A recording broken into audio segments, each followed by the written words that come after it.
The first blow landed at 11 minutes past 10 on a Tuesday, and I was close enough to hear the leather of the man's glove creak before it struck. I have been a sentry at the Ravenscourt Gate for 6 years, long enough to learn that a morning tells you what it will be by the way the light comes off the cobbles. That morning the light came off them hard and white, the way it does in early autumn when the air has scrubbed itself clean overnight, and the tourists were already 3 deep along the black iron railings, phones up, waiting for nothing in particular because, with us, there is never anything in particular to see. That is the whole point of us. We stand. We do not move. A man in a red wool tunic and a tall black bearskin who does not so much as shift his weight for 2 hours is, to a crowd, a marvel and a dare at the same time. Most of them are content with the marvel. Every so often one of them cannot resist the dare. I did not think Deacon Rowe would be one of them, because Deacon Rowe was not a tourist.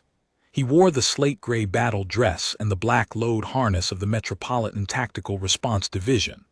The Vanguard, they call themselves, though nobody outside the division calls them that without a smirk. And he had come through the side pedestrian arch that morning with 3 of his men, on what I was later told was a coordination visit ahead of a state arrival the following week. Route survey, sightlines, the placement of their vehicles. Ordinary work. The kind of work that puts armed men briefly inside a place that is not theirs, and some men cannot be briefly inside a place that is not theirs without needing to prove something. He proved it against Corwin Vale. Vale had the outer post that morning, the one nearest the arch, the exposed one where the crowd presses closest. He is the oldest of us on the gate by a decade and the quietest by a mile, a broad, unhurried man with a face that has been weathered into a kind of permanent mildness, and when I first came to the regiment I made the young man's mistake of thinking mildness meant softness. I have since learned better. That morning Vale stood as he always stands, rifle at the shoulder, gloves white, eyes fixed on a point somewhere past the far railing that only he can see, and Deacon Rowe stopped in front of him and looked him up and down the way a man looks at a thing he intends to buy cheap. "Would you look at this?" Rowe said loud to his men. "The toy soldiers are still on the shelf." His men laughed because that is what a man's men do. Vale did not move. Not a muscle in his jaw, not a flicker at the corner of his eye. The crowd, sensing the shift in the air the way crowds do, drifted closer along the railing, and a dozen phones tilted to catch him. "I mean it," Rowe went on, circling now slow, hands loose at the harness where his gear hung. "Look at the get-up, the hat, the little coat. My grandmother had a nutcracker looked exactly like this. You dress a man up like a decoration, and you tell the tourists he's a soldier." He leaned in until his face was a hand's breadth from Vale's, close enough that I could see the muscle working in his own cheek, the low pleasure of a man who has found something he is allowed to torment. "You've never carried real weight in your life, have you, sunshine? Never done a real day. You stand here and you let children take photographs and you call it service. Now there is a protocol for this. There is a protocol for everything at the Ravenscourt Gate, which is the point of the place. When a member of the public, and for the purposes of protocol, an off-duty tactical officer inside the forecourt on a coordination visit is a member of the public obstructs or harasses a sentry, the sentry does not engage. He holds his post.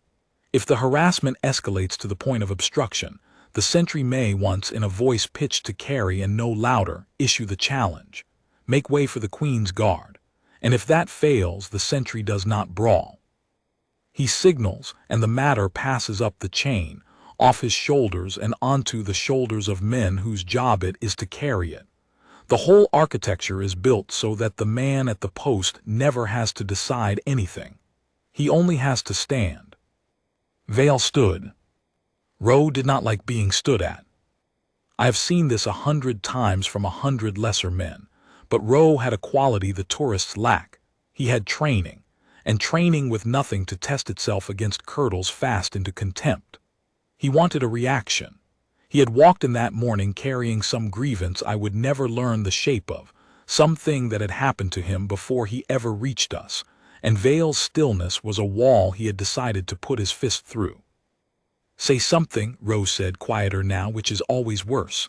"Go on, one word, tell me I'm wrong." Silence. "Nothing," he tilted his head. "They train that into you, do they? The not talking, the not flinching, you know what we call it in the division. We call it playing dead." He put 2 fingers against the brass buttons of Vale's tunic and pushed, not hard, a test, a probing of the wall. "Play dead then, nutcracker." And when Vale did not so much as rock on his heels, Deacon Rowe drew back his gloved hand and struck him across the face. I want to be exact about this because it matters, and because in the days that followed a great many people who were not there described it a great many ways. It was not a punch. It was an open-handed blow, hard, a slap with the whole shoulder behind it, the kind meant to shock and humiliate rather than to injure, the kind a man uses when he is still telling himself he has not really done anything. The sound of it cracked off the stone. The bearskin rocked a half-inch on Vale's head. A woman at the railing gasped, and the gasp traveled down the line of the crowd like a wire pulled taut, and 40 phones that had been idly filming a man in a hat were suddenly filming something else entirely. Here is what did not happen. Vale did not stagger. Vale did not raise his rifle. Vale did not lift a hand to his own struck cheek. He did not turn his head to look at the man who had hit him. He came back to center, the bearskin settling, the shoulders squaring with a smoothness so complete that if you had blinked you might have believed the blow had glanced off a statue. There was a mark rising red on his cheekbone. His eyes stayed fixed on that far point past the railing. And in the whole of him, there was not one particle of surprise.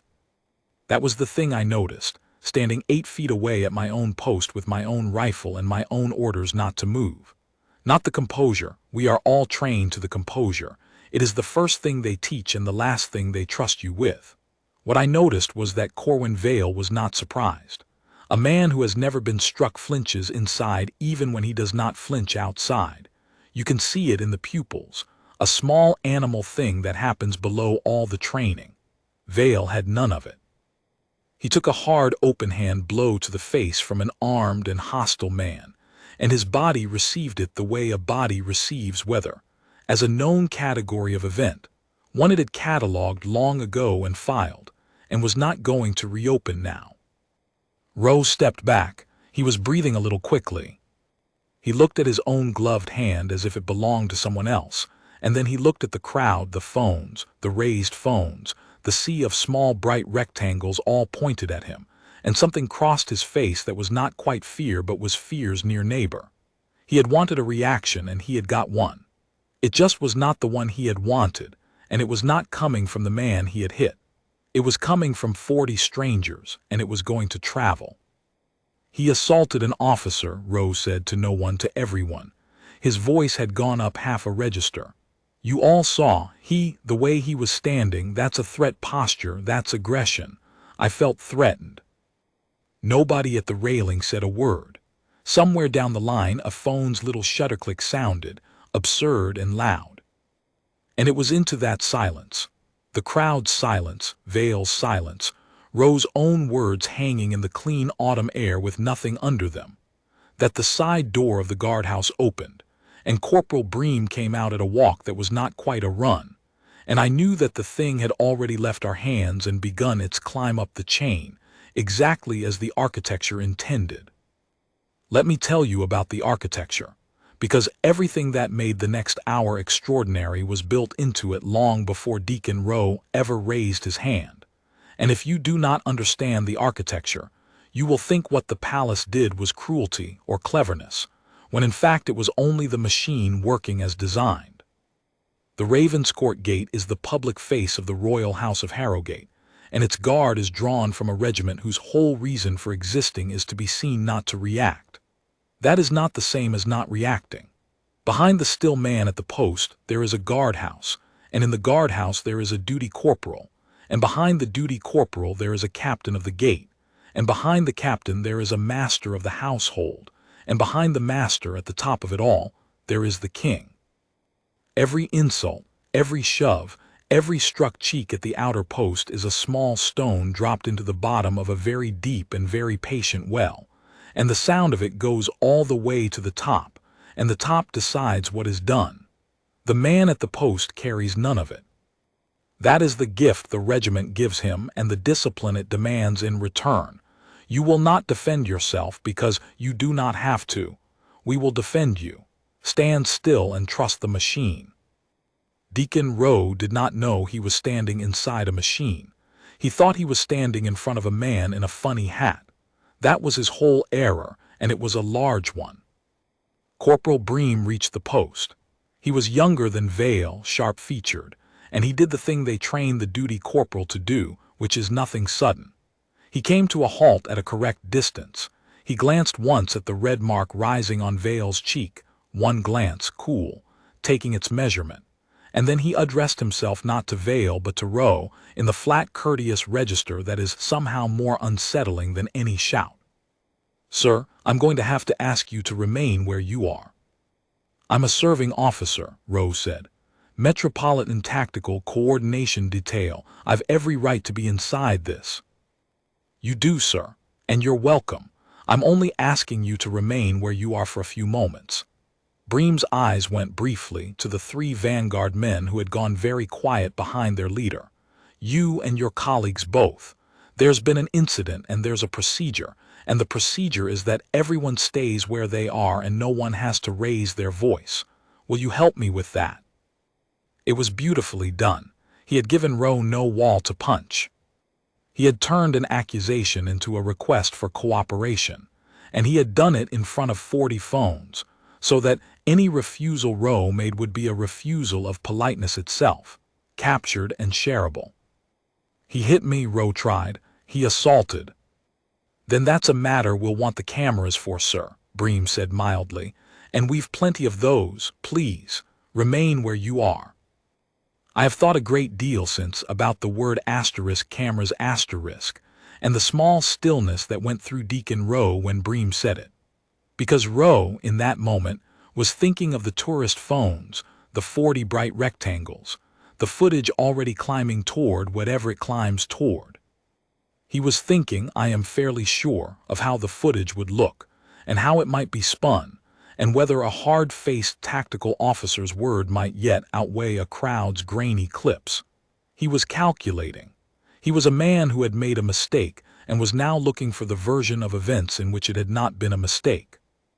He was not thinking about the other cameras. Because the Ravenscourt Gate, like everything the royal House of Harrowgate owns, watches itself. There are lenses in the stone that no tourist ever notices, high in the gilded ironwork, tucked into the moldings of the arch, angled down the length of the forecourt, and they do not shake and they do not lose the moment, and they capture, in unhurried clarity, every degree of every angle of every second, the whole of Deacon Rowe's slow circling, his leaning in, his 2 fingers against the brass buttons, and the open-handed blow with the full shoulder behind it, and the man who took it without lifting a hand. 40 phones had caught the crowd's version. The palace's own lenses had caught the truth, and the truth had been recorded before Rowe finished his sentence, and it was already, quietly, beginning its own climb up the very same chain. Vale still had not moved. He stood at his post with the red mark on his cheek and his eyes on the far point and his rifle at his shoulder, and as Corporal Bream managed the forecourt around him, a word to the crowd, a word to the guardhouse door, the small competent choreography of a machine engaging. I watched the oldest sentry on the Ravenscourt Gate do the only thing his discipline permitted him to do, which was to keep standing, and to trust, absolutely, that the men behind him would carry what he was not permitted to lift. What none of us knew yet, not Bream, not I, not the crowd, and least of all Deacon Rowe, was who, exactly, we were carrying. We thought we were defending a quiet old guardsman who had done nothing but stand. We were right, and we had no idea how right, and how far short of the truth quiet old guardsman fell. The machine was about to reach up the chain for the file on Corwin Vale, and the file was going to stop a good many people in their tracks. But that was still an hour off. First, the forecourt had to be settled, and the crowd had to be managed, and Deacon Rowe had to be walked, very courteously and without one hand laid on him, into a small stone room off the guardhouse where the machine could look at him properly. And Vale had to be relieved. That was the part I did not expect. When the relief came, 2 guardsmen at the slow march, the sergeant of the watch behind them, and Vale was formally stood down from the post to give his account. He executed the handover flawlessly, every movement crisp, the rifle presented and taken, the about turn precise, and only when he had marched off the forecourt and in through the guardhouse door, out of sight of the crowd and the phones, did I see the smallest thing give in him. Not much. A long breath released. A hand that rose at last to the struck cheek, one finger against the bone, feeling for the shape of it. And a look on his weathered, mild, unsurprised face that I could not read at all, and would not understand until much later. The look of a man who has just been handed, by a stranger's stupid open hand, a piece of a life he had spent a long time putting carefully away. They put Deacon Rowe in the anteroom off the guardhouse, the one with the single high window and the plain oak table and the 2 chairs that face each other, and they gave him tea, which surprised him, and I think unsettled him more than a locked cell would have. A man braced for a fight does not know what to do with courtesy.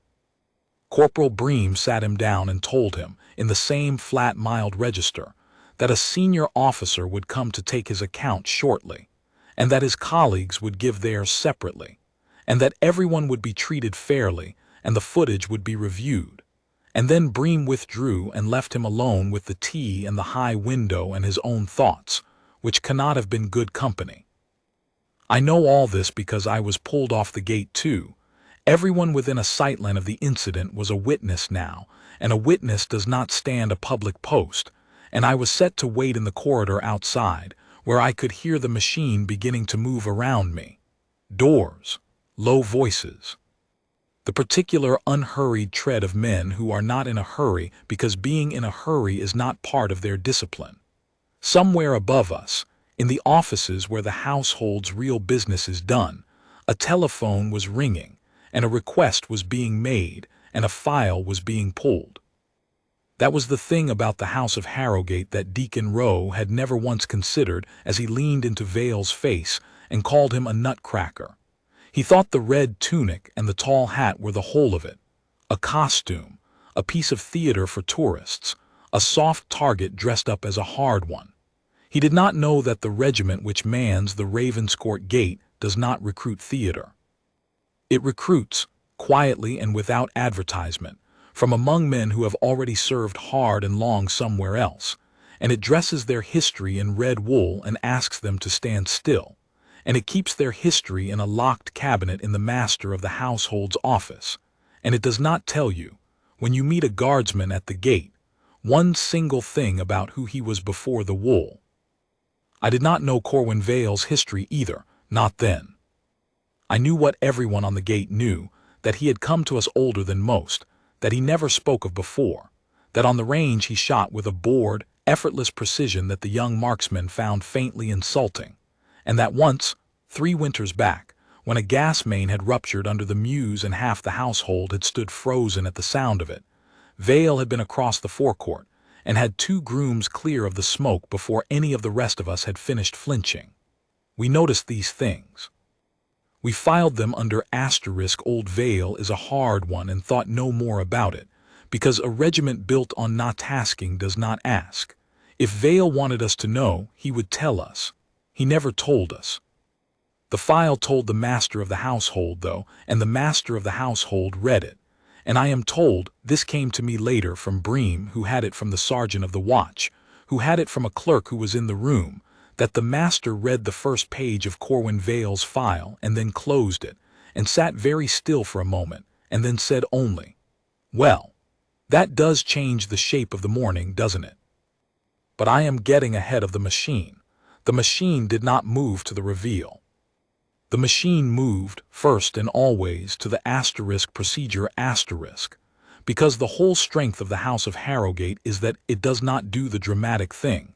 It does the correct thing, and it does the correct thing so thoroughly that the dramatic thing arrives on its own, invited by nobody, unstoppable.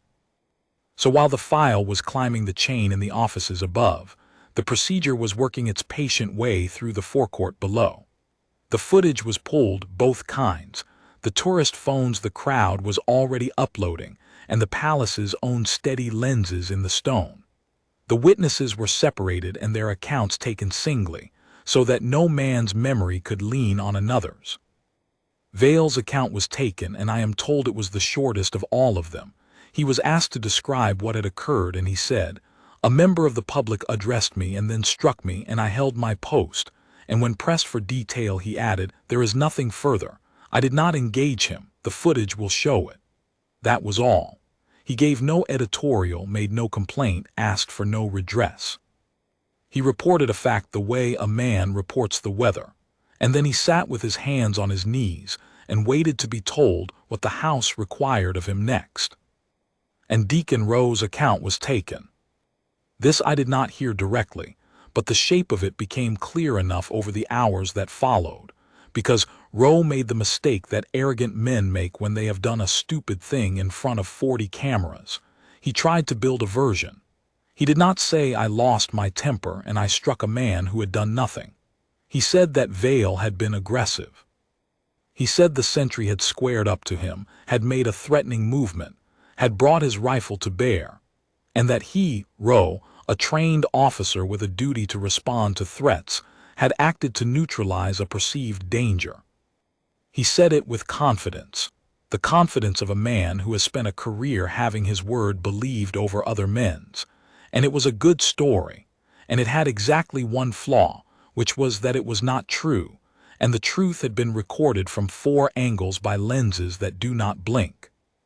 The master of the household, I am told, watched Rowe's recorded account and then watched the forecourt footage beside it, the two playing on the same screen, the confident false words and the unhurried true image. And when it was done, he did not say anything cutting. He simply asked the clerk to note the discrepancy for the record, and to prepare the footage for the parties who would need to see it, and then he asked one further question, which was, "Has anyone yet informed Sergeant Vale's former commanding officer that a member of the Metropolitan Tactical Response Division has laid a false report of aggression against him?" And the clerk said no, that had not yet been done. And the master said, "Then let it be done, correctly, through the proper channel. I think the channel will want to know." Now, at that point the clerk did not understand the significance of the instruction, and neither, when it reached me hours later, did I. It sounded like ordinary thoroughness. A former commanding officer notified, a courtesy between services. It was only when the reply came back down that channel, faster than any of us expected, and from higher up it than any of us could have guessed, that the shape of Corwin Vale began to come clear, and we understood that the master of the household had known exactly what he was doing when he said the channel will want to know asterisk, and that he had said it mildly on purpose, the way you set a very heavy stone rolling with one gentle push at the top of a very long hill. In the anteroom, Deacon Rowe was beginning to come apart at the edges, and the thing that was doing it to him was the courtesy.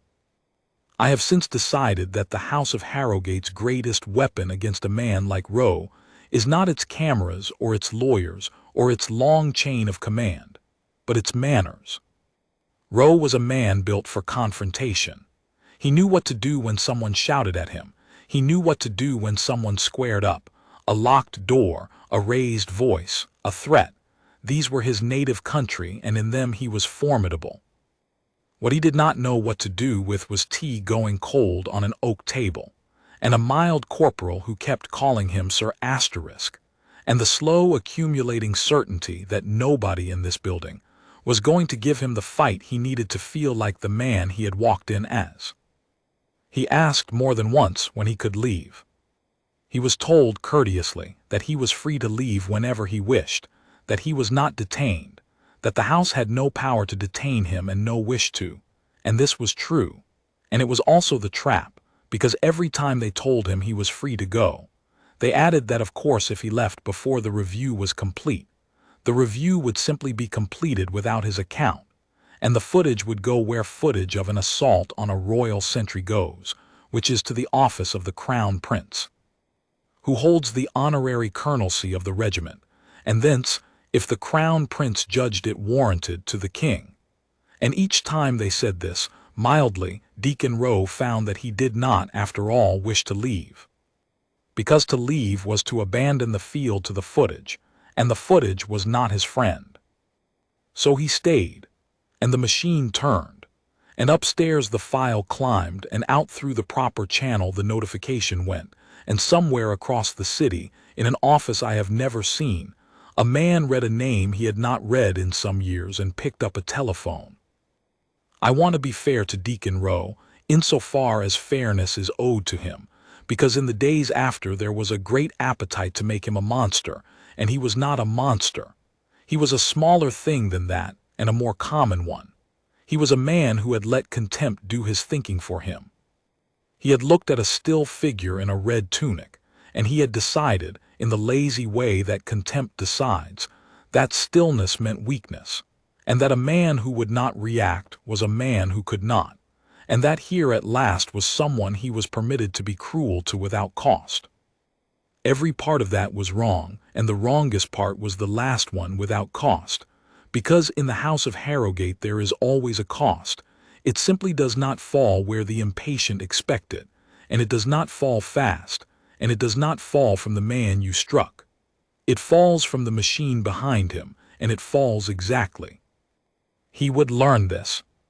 He was, in fact, learning it already, sip by cooling sip, in the anteroom off the guardhouse, while the men he had come to survey as a soft target quietly assembled the proof of what he had done, and passed it up a chain of command he had not known existed toward a decision he could not influence, and a consequence he could not yet imagine. I saw Vale once during those hours.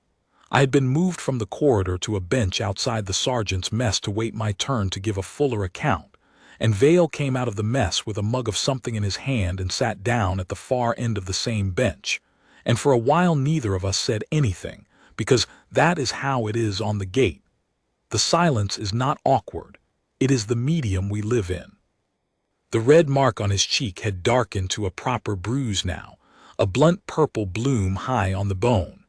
He caught me looking at it, and something moved at the corner of his mouth that on another man I would have called a smile. "You want to ask me something?" he said. "No, Sergeant." "You do, you're young. You want to ask why I didn't put him down." He turned the mug slowly in his big hands. "You saw me on the range. You've heard the stories about the gas main. You're doing the sum in your head. Old Vale could have folded that man like a deck chair before his hand came round, so why did old Vale stand there and take it?" I said nothing, which was its own answer. Vale looked out across the yard, at the pale autumn sky over the guardhouse roof, and when he spoke again his voice had changed, gone lower, and further off, as if he were reading from somewhere behind his own eyes. "Because the day you learn what a man's hands can really do," he said, "is the day you learn to keep them still. Anyone can hit. It's the not hitting that costs you something. That man this morning, he thinks strength is the blow. He's got it backwards. The blow is the cheap part. The strength is standing there with the whole of it in you and choosing the post." He took a slow pull of his tea. "I made that choice a long time ago, in a worse place than a palace gate, and I've never once been sorry. He can slap me till his arm falls off. He's slapping the wool. He'll never get within a mile of the man." I did not know, then, what the worse place was, or what the man behind the wool had done there. But I remember the exact tone of his voice when he said *a worse place than a palace gate, and I remember thinking that whatever it was, Deacon Rowe had wandered up to the edge of something that morning, and did not have the first idea how far down it went. The mess door opened. The sergeant of the watch put his head out and said the master of the household wanted Sergeant Vale, and would he come up. Vale set his mug down, unhurried, and rose, and squared the red tunic with 2 tugs of his white gloves, and went. I watched him climb the stairs at the same steady pace he does everything. A broad, quiet man with a bruise on his face, going up to a room where, though he did not yet know it, his own carefully filed history had just come out of the cabinet and was waiting on the table for him, and for a good many other people besides. Here I must step outside my own eyes for a while, because the next part happened in rooms I was not in, and I have pieced it together from the men who were, and from what became public later, and from Vale himself in the one long conversation we had months afterward when the whole thing had settled and he was, for reasons of his own, willing to tell it. I will tell it as straight as I can, and where I am guessing I will say so. The room Vale climbed to was the master of the household study, a high-paneled room with a long window over the inner court, and there were 3 men in it when he came in. The master himself, gray and dry and courteous. The captain of the gate, Vale's own immediate superior, a lean, hard officer named Aldous Finch who had spent the morning white-lipped with a fury he was far too disciplined to show. And a third man, in plain dark civilian clothes, whom Vale did not at first recognize, sitting a little apart by the window with his hands folded and an expression of grave and quiet attention. On the long table between them lay a manila file, closed, with Vale's name on the tab. Vale came to attention and was told mildly to stand easy, and he stood easy, and the master regarded him for a moment and then said, "Sergeant Vale, I've read your file this morning. I'll be honest with you, I had not read it before today. There was no occasion to. You've served this gate 5 years without incident, and a man's history before the wool is his own affair unless something makes it the house's affair. This morning something made it the house's affair." "Sir," Vale said. "You were struck at your post by an officer of the Metropolitan Tactical Response Division," the master went on. "You held your post correctly and made no complaint. That would be the end of it, a matter of discipline for the officer's own service, handled at the appropriate level and no more. Except that the officer has laid a formal report claiming that you were the aggressor, that you squared up to him, made a threatening movement and brought your weapon to bear, and that he acted to counter a perceived threat." Something happened in Vale's face then. The men who were there all noticed it and all described it the same way.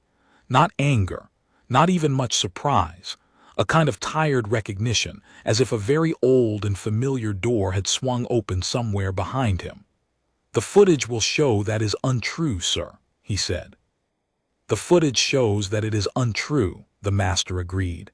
"Comprehensively, from 4 angles, you did not move, you did not so much as turn your head.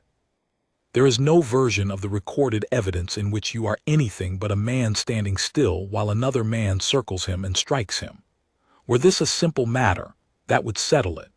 But it is not a simple matter, Sergeant, and I want to be sure you understand why, because what happens next is going to involve you, and you have a right to know the ground you're standing on." He laid one dry hand flat on the closed file. "When a member of the public makes a complaint against a sentry, it is reviewed and dismissed if false and forgotten. When an *serving tactical officer lays a formal, false report of aggression against a Queen's Guard sentry, a report that, had it not been captured on camera, might well have been believed, given the weight ordinarily granted to his word over yours, that is no longer a matter of one bad morning. That is a serving officer of one service attempting to manufacture a false pretext for the assault of a member of another. That is the kind of thing that, left unanswered, teaches every hard man in the city that the guard at the palace gate is a safe target, that you may strike him and lie about it and be believed. The House cannot allow that lesson to be taught. Not for your sake, Sergeant, though your sake matters. For the sake of the gate itself, and every man who will ever stand it after you." "I understand, sir," Vale said. "I don't think you do yet," the master said, "but you will." He opened the file. "I have wondered many times what it is like to have your own history read back to you across a table by a man you have served under for 5 years without his ever knowing it was there. Vale never told me what it was like. He only told me what was in the file, in the flattest possible voice, months later, when I finally asked him straight out. And I am going to set it down here plainly, without ornament, because ornament would be an insult to it. Corwin Vale had served, for 11 years before he ever came to the House of Harrowgate, in a unit that no longer officially exists, the Ashfell Reconnaissance Corps, a small, hard, high-country reconnaissance and rescue formation that operated in places the general public was told nothing about, in conditions the general public would not have believed. He had gone in as a private and come out as a color sergeant with the kind of record that the men who keep such records do not put in words meant for outsiders. He had, on 3 separate occasions across those 11 years, brought men out of ground it was thought impossible to bring men out of. He had, on the last of those occasions, the one that ended his service, though not the way you might think, carried a wounded officer and then gone back, alone, into a mountain pass in a storm to bring out 2 more men who had been given up for dead, and had brought them both out, and had done it with a shoulder so badly broken that the surgeons afterward told him he had no business having lifted his own arm, let alone another man's whole weight. For that he had been awarded the Cross of Valour, the highest decoration the realm gives for cold courage, the medal you can count the living holders of on the fingers of 2 hands. He had never once mentioned it. He shot bored and effortless on the range because a man who has done what he did on the Ashfell Heights finds a range roof over his head and a still target at 50 yards a species of holiday. He had crossed the forecourt through the smoke of the gas main before the rest of us finished flinching, because flinching had been drilled out of him a decade before in a school none of us could imagine. And he had stood at the Ravenscourt Gate and let a slate-gray tactical officer call him a nutcracker and slap the wool, and had chosen the post over the blow, not because he could not have ended Deacon Row in the space between 2 heartbeats. He could have, and every man in that study now understood that he could have, but because he had learned in a worse place than a palace gate exactly what his hands were for and exactly what they were not for. And he was not going to unlearn it for the likes of Deacon Row. The master closed the file. For a moment nobody in the study spoke. Then the third man, the one in plain dark clothes, by the window, whom Vale had not recognized, rose from his chair, and Vale looked at him properly for the first time, and I am told the color went out of Vale's weathered face and then came back into it all at once, because he knew him after all. He had known him for 11 years. He had carried one of the men this man had commanded out of the Ashfell Pass in the storm. "Hello, Corwin," the man said quietly. "It's been a long time." His name was Brigadier Merrick Thorne, and he had been Vale's commanding officer in the Ashfell Corps, and he was the former commanding officer the master of the household had so mildly instructed the clerk to notify, through the proper channel, 4 hours before.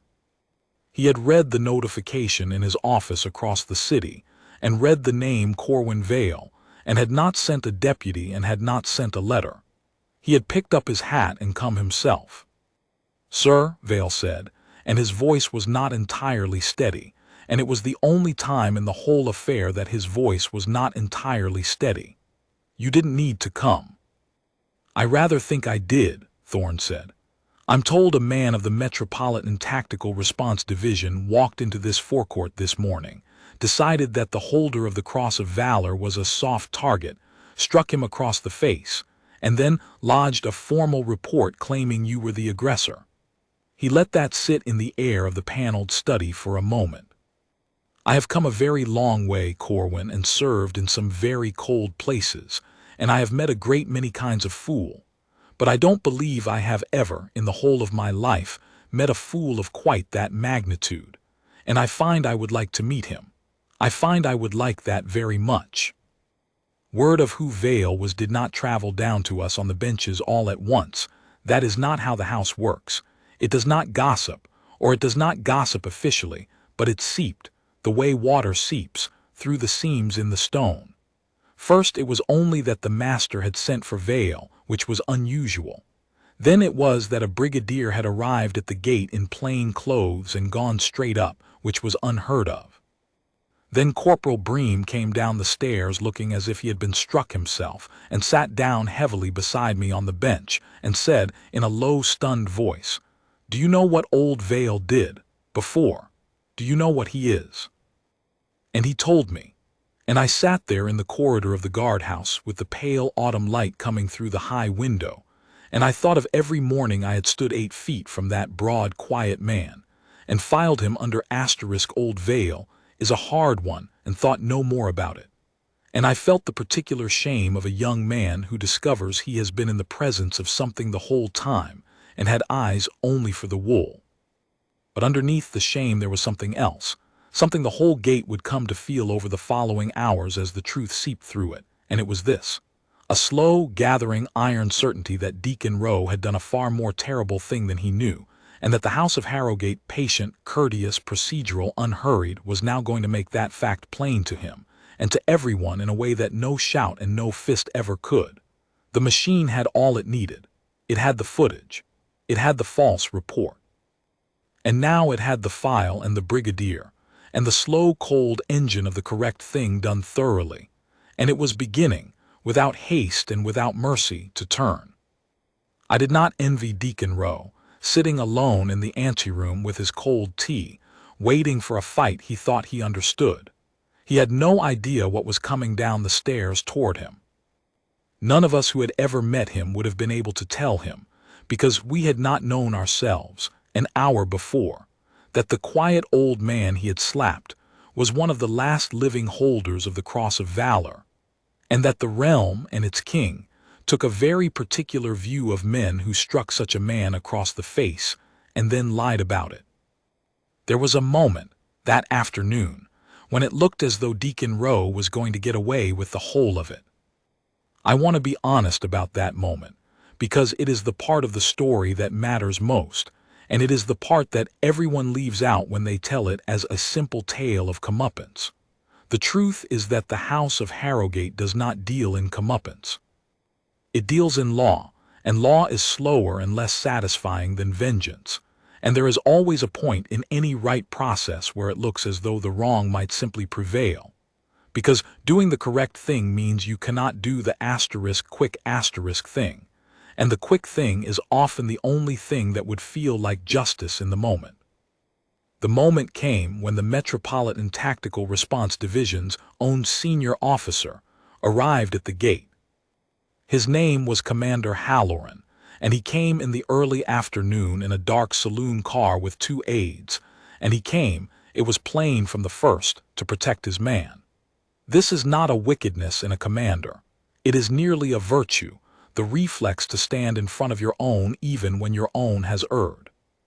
But Halloran had made a decision on the drive over, and his decision was that this was a misunderstanding between 2 proud services, a matter of a hot morning and crossed signals, best resolved quietly between gentlemen before it grew legs, and he had come to resolve it, and he had come, though he was too senior and too smooth to say so outright, to make it go away. He was received with perfect courtesy. He was given tea he did not drink.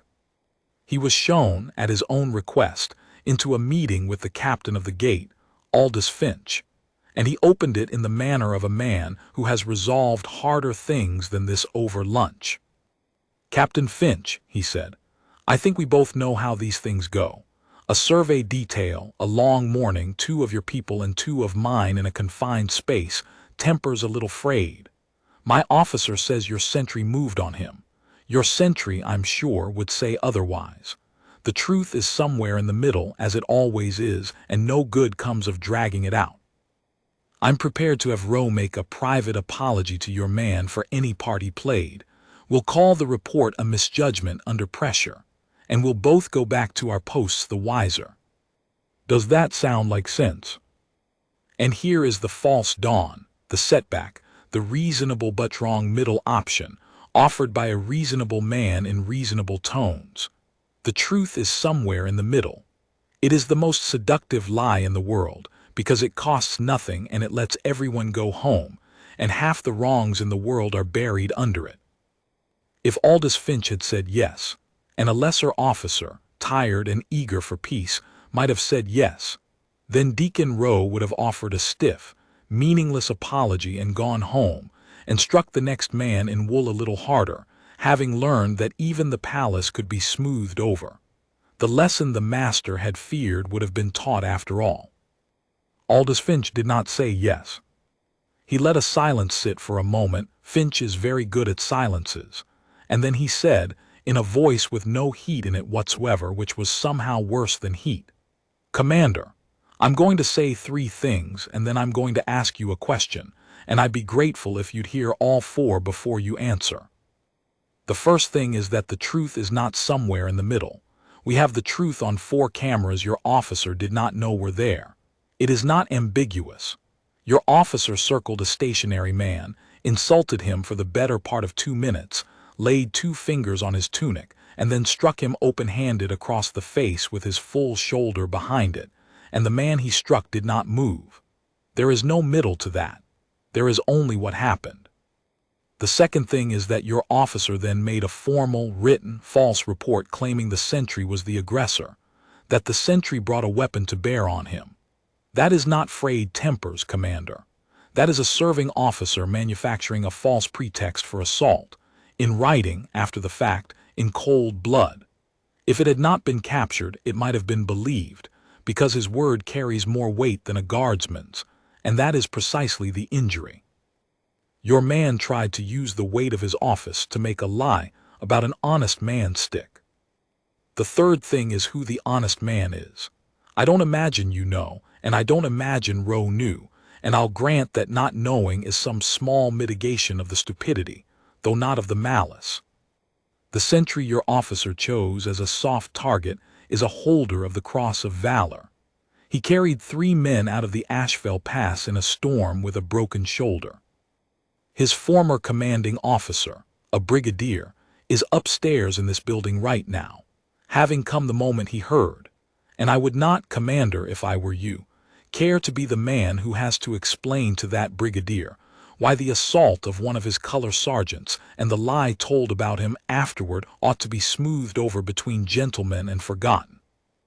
The silence after that, I am told, was a long one. And the question, Finch said, is this. You came here to make this go away. I understand why. I'd want to protect my own too.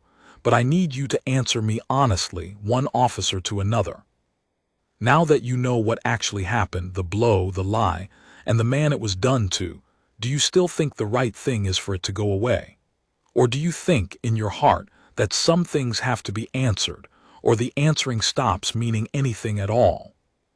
Commander Halloran was a hard man and a proud one, but he was not in the end a dishonest one, and I have come to think that Aldous Finch knew that when he framed the question the way he did, that he gave Halloran a door to walk through with his dignity intact, which is the house's way, always to leave a man a dignified door even as it closes every other one. Halloran sat with it for a while, and then he said quietly, "No. No, I don't suppose it can go away." And he rose and he asked to see the footage himself, all 4 angles, and he watched it in silence to the end, and when it was done he was a changed man in the room, gray and older and ashamed on behalf of a service he loved. "He'll face our discipline," he said, "in full. I'll not lift a finger to shield him from it, and he'll answer to yours as well, whatever yours turns out to be." He paused at the door. "The Cross of Valour," he said, almost to himself. God help him. He slapped a man who came back into a storm for the dead. So the false dawn passed, and the middle option died in the room where it was offered, and the machine, having been tested at its weakest point, the reasonable temptation to let it slide held. That is the thing about the House of Harrowgate that Deacon Rowe would never understand, and Commander Halloran came to understand in a single gray afternoon. Its strength is not that it cannot be tempted to let a wrong slide. Its strength is that it has built men like Aldous Finch, who feel the temptation and do the correct thing anyway. It was the middle of the afternoon when the Crown Prince came. Rowan, Crown Prince of Eldermore, heir of the House of Harrowgate, holds the honorary colonelcy of the regiment that mans the Ravenscourt Gate, and the colonelcy is not, as some suppose, a decoration. He takes it with a seriousness that has surprised more than one person who assumed a prince's regimental role was a ribbon and a portrait. When the matter of a struck sentry and a false report and a Cross of Valour reached his office, as the master had warned Roe it would, mildly, hours before, the Crown Prince did not send instructions. He came in person quietly, without ceremony, in a plain dark coat, and he came, from the look on his face when he arrived, in a very particular and very controlled state of anger. I saw him come in. We were all called to a kind of loose attention as the word went down the corridor that the prince was in the building, and he passed the bench where I sat, and he stopped. This I will remember all my life. He stopped in front of a row of witnesses, ordinary guardsmen, and he said, "Which of you saw it?" And when several of us said we had, he said, "Then you know it wasn't a fair thing that was done here today. I want you to know that the House knows it too, and that it is being answered. A man does not stand this gate to be struck and then have his honor lied away, not while I hold this colonelcy." And then he went up. What passed upstairs I have partly from Bream and partly, in the one long later conversation, from Vale. The Crown Prince met first with the master and the captain and reviewed the whole of it, the footage, the file, the false report, the presence of the brigadier. And then he did a thing that no one expected, and that told me more about the House of Harrowgate than any lecture ever could. He asked to see Corwin Vale, alone. And when Vale came in and came to attention, the Crown Prince did not tell him to stand easy. Instead, the heir of the realm crossed the room to the color sergeant with the bruise on his cheek, and he stopped in front of him, and I had this from Vale himself, in his flat, unornamented voice, and even months later he could not tell it without stopping once in the middle to steady himself. The Crown Prince came to attention, and he saluted Vale *. "Sergeant Vale," the Crown Prince said, "I am the colonel of your regiment, and you are a holder of the Cross of Valour, and by every custom of the service the salute passes from me to you, and not the other way about, and I have been remiss in never having had the chance to render it. This morning a man struck you and lied about it. That will be answered fully, lawfully, and in the open, so that no man ever again mistakes this gate for a soft target. But before any of that, I wanted to stand in front of you myself and put right, in the small way I can, the thing that was most wrong about today, which is that a man of your record stood at my gate for 5 years and was struck across the face by a fool who thought he was nobody. You were never nobody, Sergeant. And I am ashamed it took this to make the House say so out loud." Vale, who had stood unmoved through insult and a blow and a false report and the reading of his own buried history, did not stand unmoved through that. He told me he had to lock his knees. He told me it was the hardest thing he did all day, harder than taking the slap, to receive the salute of the heir of the realm and hold his composure, because the slap had been aimed at the wool, and the wool could take anything, but the salute was aimed at the man, and the man, it turned out, was not made of wool at all. "Sir," was all he managed.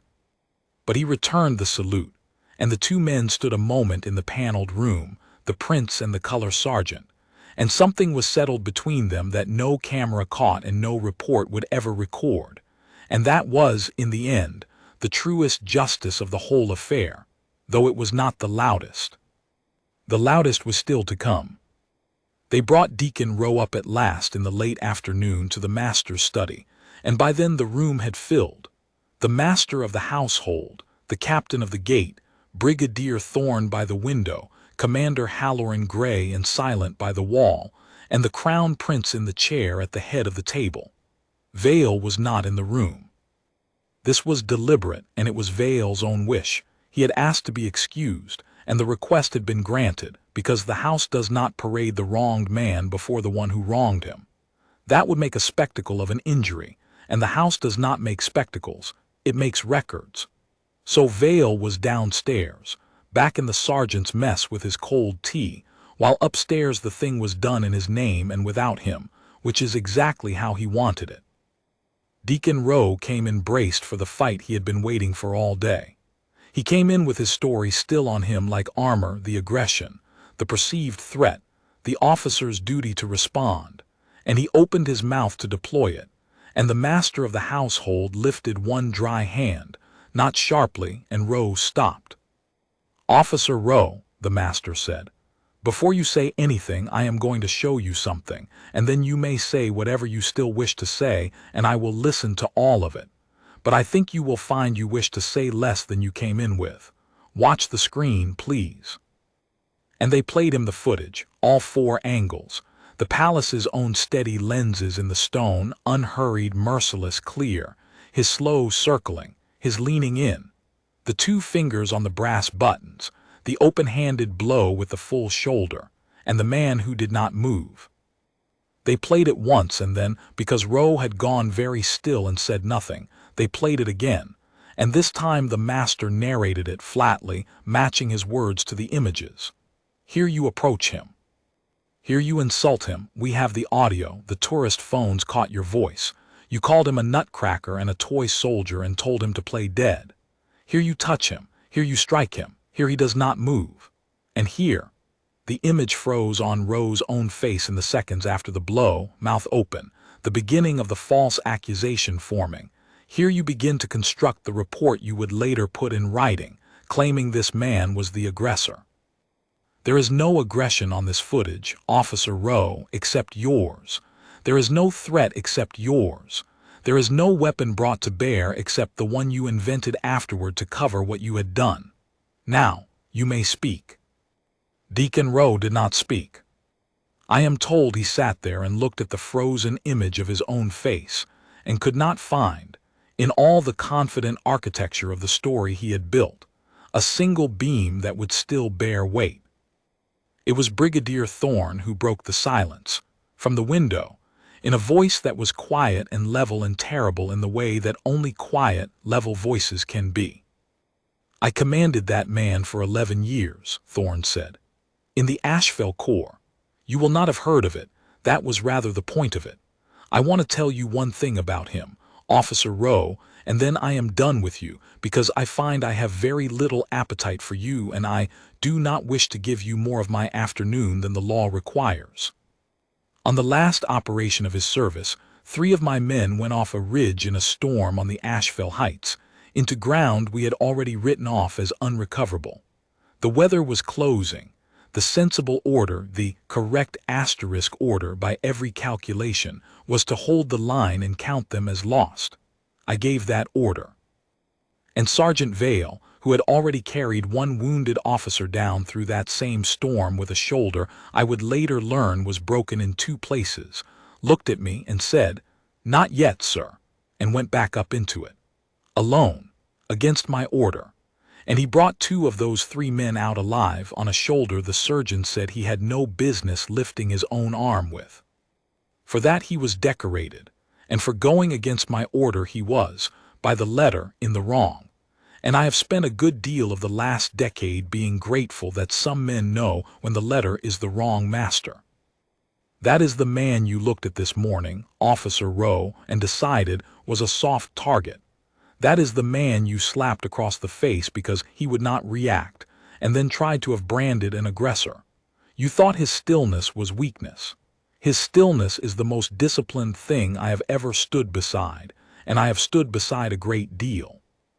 He could have ended you between one breath and the next, and the only reason he did not is that he long ago learned a thing you have plainly never learned, which is what a man's hands are for. Thorne turned back to the window. I have nothing further. Do with him what the law does with such men, but do it in the open. Men like this one only ever learn in the open.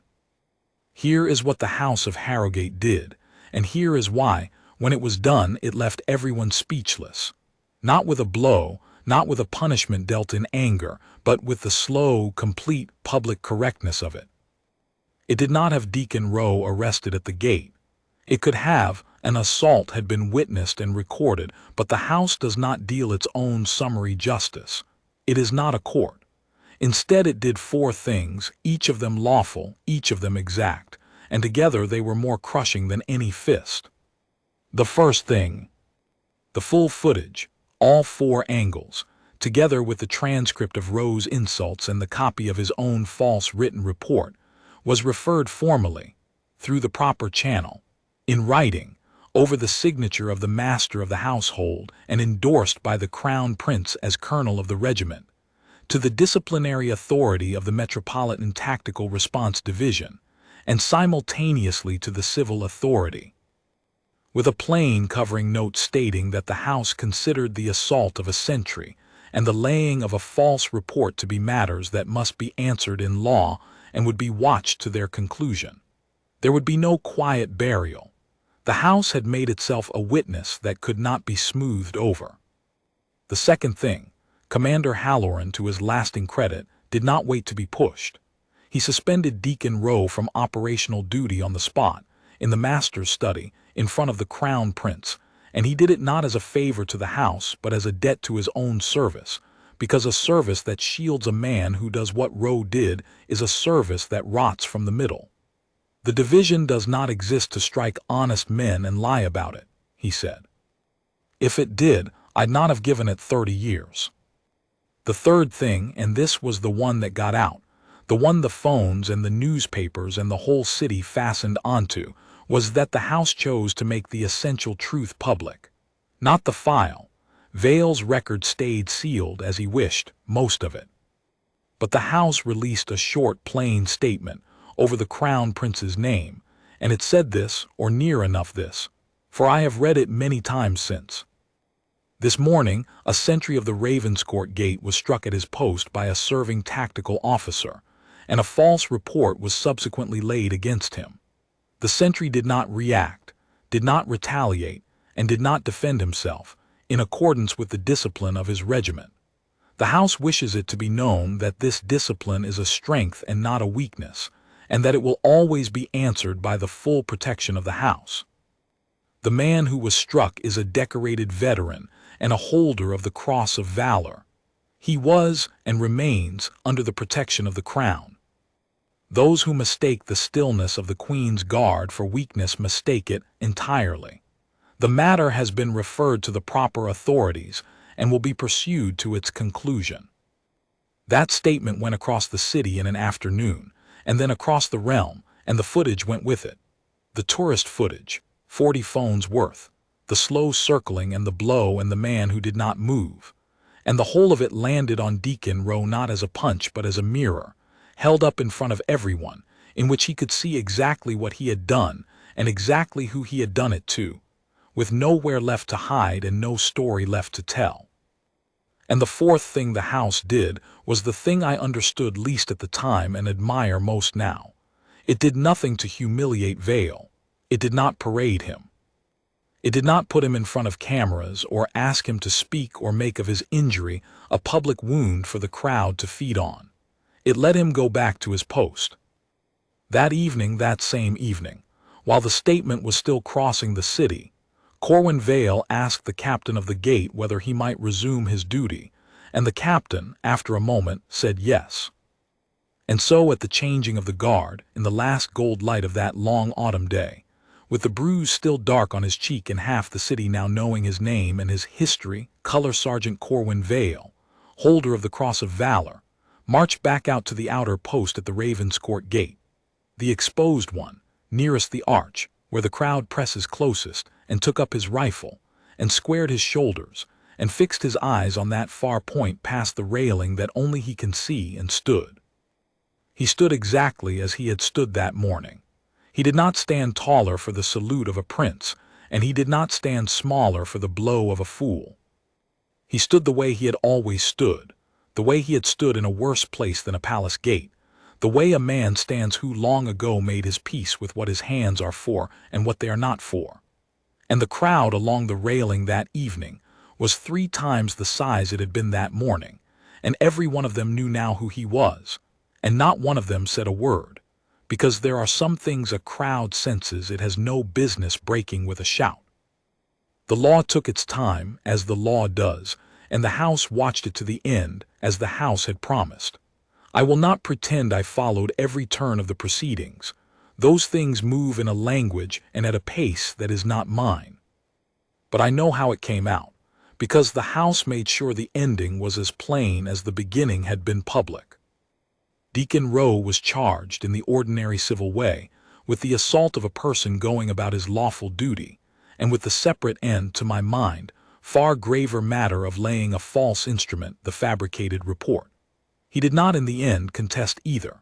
His own commander's evidence saw to that, and the 4 angles of palace footage, and the transcript of his own voice calling a Cross of Valour a nutcracker. There was, when it came to it, nothing to contest.